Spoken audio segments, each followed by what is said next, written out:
Free Practice Friday was full of trials and tribulations as Ferrari topped the times in both practice sessions. But do they have exactly what it takes to become winners in Formula 1 at the Monaco Grand Prix 2 seasons in a row? Now, obviously, there's a big question of qualifying tomorrow afternoon, which we'll be keeping ahead, of course. Now, if we take a look, starting off at Free Practice 1, early on in the session, there was a collision between Charles Leclerc and Lance Stroll, which ended up in Charles Leclerc losing his front wing and Lance Stroll getting himself a damaged diffuser. But what has happened since then? Lance Stroll has been given a one-place grid penalty for his qualifying position as we head into the race on Sunday. Now, let's take a look at some of the early times in practice one, across the course of the Monaco Grand Prix. We see Charles Leclerc topping the times with a 1:11.964 in that first practice session, completing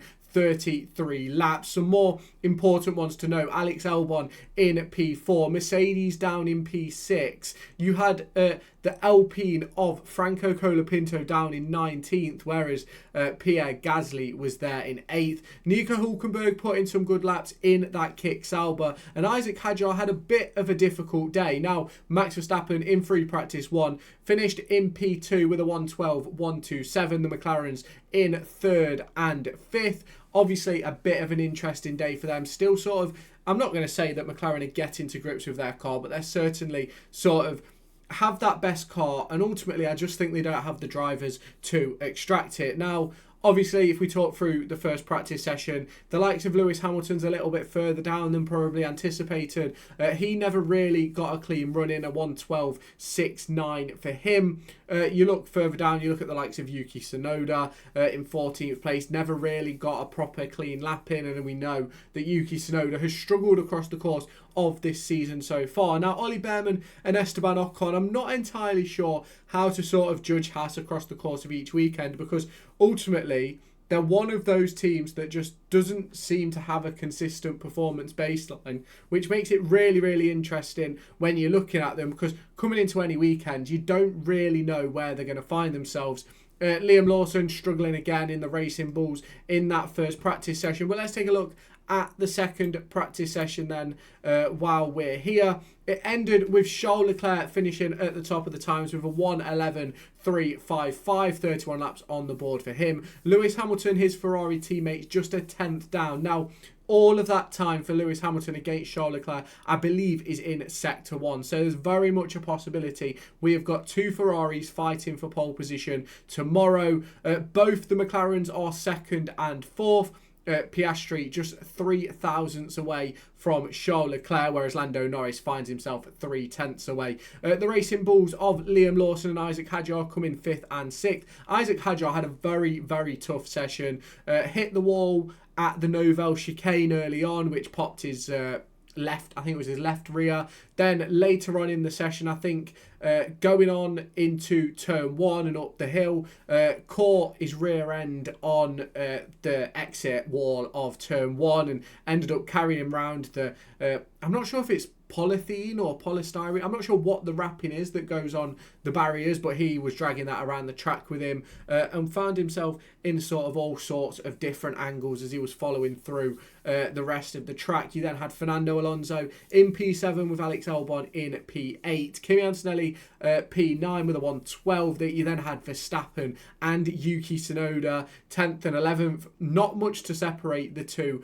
Red Bull drivers, and ultimately not a lot of pace to show for it there as well. Russell in P12, Sainz in P13, Bortoletto in 14th, Behrman in 15th, Hülkenberg 16th, Gasly 17th, Lance Stroll in 18th, Esteban Ocon in 19th, and Franco Colapinto 2 seconds off the pace in the Alpine, which is 7 or 8 tenths off the best lap time that Esteban Ocon did in 19th place. So certainly not looking to be a great weekend for Franco Colapinto, who obviously has never driven an F1 car at this circuit, and obviously has only driven F2 as well. So there's a lot for him to learn across the course of practice 3 tomorrow before we head into qualifying. There's a lot to learn from the drivers and a lot to learn from the lap times that we've put in today. I think what is going to be very interesting is to figure out how teams plan for obviously qualifying and then for the race, because you obviously got teams last week that were doing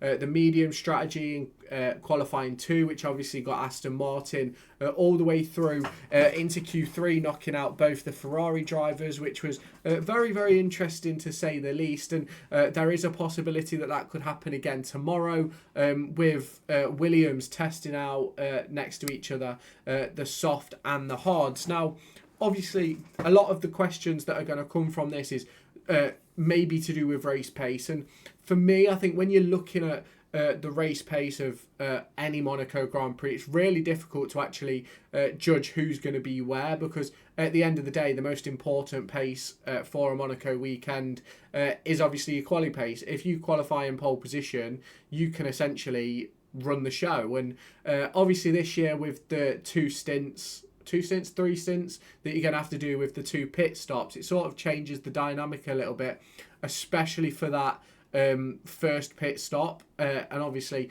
once you've done the second pit stop, you can literally do whatever you like. Now, the interesting thing is going to be sort of how those teams at the bottom end of the field and those teams obviously in the sort of mid-pack are going to sort of handle the pit stops, because there is sort of an argument that you could pit sort of literally first lap if you're in 20th and catch back up to the rear of the grid before you ever actually get going. Now, obviously the aim of these 2 stops is to sort of make sure they go quicker and you don't sort of have the procession like you did last year, where at points you had sort of the top of the field essentially running off 9 seconds off the pace. And ultimately, that's not what you want for any sort of Formula 1 race, because not only does it make the race long-winded, that's already a boring race, but you don't have much overtaking opportunity. You don't have those sort of circumstances to deal with, which obviously make it really, really difficult for those teams. Now, obviously, with the 2-stop, the aim is to try and stop that. But will it stop it? I'm not entirely sure, because you can run a tactic where if you're in first and second, you can back everybody up if you're in second, so that the person in first can pit and come out ahead, and then you could essentially let the person in second through. If you qualify 1 and 2, by the way, let the second driver through, have the driver who's already pitted hold everybody else up so that he can build the gap, he can then box. So it will be interesting to see what sort of tactics these teams take into play. There may be some teams that box lap 1 and lap 2 in order to just get the pit stops out of the way and then run all the way to the end. You may have some teams that don't box until lap 40, lap 50, wait for a safety car, things like that. But ultimately, if you've already boxed, you could potentially get the track position. So it is going to be sort of an interesting run around for obviously heading into qualifying tomorrow, the most important part of this weekend, in my opinion. So it's going to be interesting